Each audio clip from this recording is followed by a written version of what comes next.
Pada zaman dahulu, hiduplah seorang raja yang Allah Subhanahu wa Ta'ala berikan ilmu dan hikmah padanya. Ia pun menegakkan keadilan dengan keduanya itu. Dan raja itu bernama Zulkarnain. Suatu ketika, ia bersama pasukannya berjalan terus menuju barat bumi, hingga sampai ke Samudra Atlantik, yang mana orang-orang pada saat itu mempercayai tempat itu sebagai tempat bersembunyinya matahari. Saat matahari terbenam, ia dan pasukannya dikejutkan oleh orang-orang yang mengepungnya. Sebagian dari mereka berkulit putih dan sebagian lagi berkulit coklat. Tinggi badannya juga beragam. Ada yang tinggi, ada juga yang pendek. Zulkarnain memperhatikan mereka semua. Maka ia tahu bahwa sebagian dari mereka beriman kepada Allah dan yang sebagian lagi tidak. Ia pun langsung menjelaskan kepada mereka maksud dan tujuannya, yaitu untuk memperbaiki bumi. Dan ia berkata kepada mereka semua bahwa hak yang terpenting bagi manusia adalah beriman dan beribadah kepada Allah Subhanahu wa Ta'ala. Zulkarnain melihat adanya penerimaan dari diri mereka. Ia pun memberikan kepada mereka semua dustur atau aturan guna menjadi petunjuk bagi mereka semua. وَيَسْأَلُونَكَ عَنْ ذِي الْقَرْنَيْنِ قُلْ سَأَتْلُو عَلَيْكُمْ مِنْهُ ذِكْرًا إِنَّا مَكَّنَّا لَهُ فِي الْأَرْضِ وَآتَيْنَاهُ مِنْ كُلِّ شَيْءٍ سَبَبًا فَأَتْبَعَ سَبَبًا حَتَّى إِذَا بَلَغَ مَغْرِبَ الشَّمْسِ وَجَدَهَا تَغْرُبُ فِي عَيْنٍ حَمِئَةٍ وَوَجَدَ عِندَهَا قَوْمًا قُلْنَا يَا ذَا الْقَرْنَيْنِ إِمَّا أَن تُعَذِّبَ وَإِمَّا أَن تَتَّخِذَ فِيهِمْ حُسْنًا قَالَ أَمَّا مَنْ ظَلَمَ فَسَوْفَ نُعَذِّبُهُ ثُمَّ يُرَدُّ إِلَى رَبِّهِ فَيُعَذِّبُهُ عَذَابًا نُكْرًا وَأَمَّا مَنْ آمَنَ وَعَمِلَ صَالِحًا فَلَهُ جَزَاءً الْحُسْنَى وَسَنَقُولُ لَهُ مِنْ أَمْرِنَا يُسْرًا.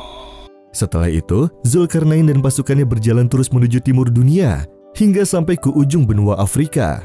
Ia pun melihat adanya manusia yang mana matahari menyinari mereka tanpa adanya suatu penghalang, baik seperti pepohonan ataupun bangunan. Ia pun mengajak mereka beriman kepada Allah Subhanahu wa Ta'ala dan mengamalkan segala perintahnya. حتى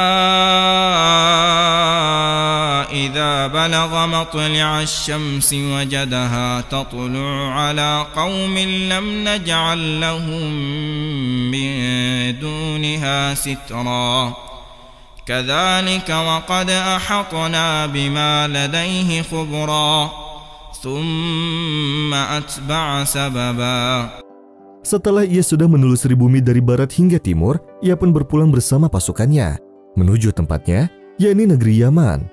Di perjalanan pulang, ia mendengar akan adanya suatu tempat bernama Baina Sadain, atau di antara dua gunung, di mana tempat tersebut selalu diserang oleh kaum zolim.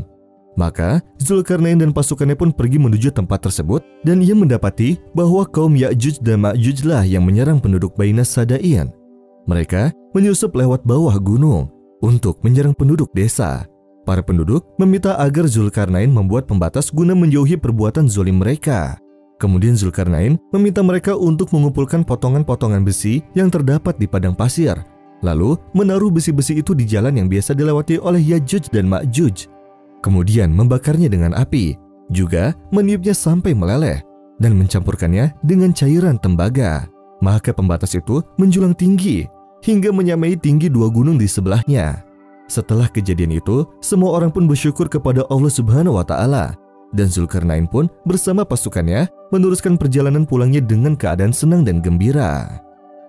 حتى إذا بلغ بين السدين وجد من دونهما قوما لا يكادون يفقهون قولا قالوا يا ذا القرنين إن يأجوج ومأجوج مفسدون في الأرض فهل نجعل لك خرجا على أن تجعل بيننا وبينهم سدا قال ما مكني فيه ربي خير فأعينوني بقوة أجعل بينكم وبينهم ردما آتوني زبر الحديد حتى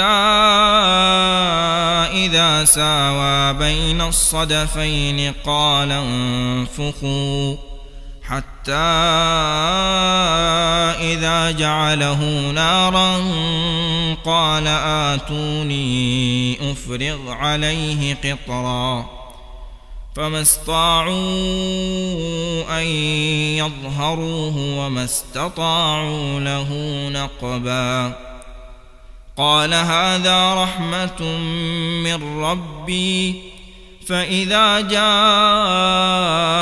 وعد ربي جعله دكاء وكان وعد ربي حقا